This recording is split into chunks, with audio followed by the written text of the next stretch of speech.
వీధి కుక్కలకు సంబంధించి అనేక సార్లు వివాదాలు వచ్చినాయి. న్యాయస్థానాల కారణంగానే వీధి కుక్కల్ని ఏమీ చేయట్లేదు. ఇదివరకు అయితే వీధి కుక్కల్ని ప్రతి నెలకు ఒకసారి 2 నెలలకు ఒకసారి పట్టుకునేవాళ్ళు. అది వలలేసి పట్టుకోవడమా లేకపోతే ఉచ్చేసి పట్టుకోవడమా, పట్టుకుని కుక్కల వ్యాన్లను ఉండే అప్పుడు ఆ వ్యాన్లో పడేసి తీసుకెళ్ళి ఒక కరెంట్ షాక్ ఇస్తారు. అవి చచ్చిపోయాక అవన్నిటిని తీసుకెళ్ళి పాతేయడం జరిగేది. ఎందుకంటే ఒక్కొక్క వీధి కుక్క 8 నుంచి 10 పిల్లల్ని పెడుతుంది.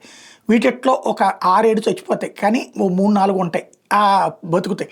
అవి ఆ తర్వాత పెరుగుతుంటాయి. చివరికి అవి తిండి దొరికినప్పుడు ఓకే, దొరకనప్పుడు మనుషుల మీదనే పడుతుంటాయి. ఈవెన్ దొరికినప్పుడు కూడా ఒక్కోసారి మనుషుల్ని విసిగించేటటువంటి పని ఉంటుంది.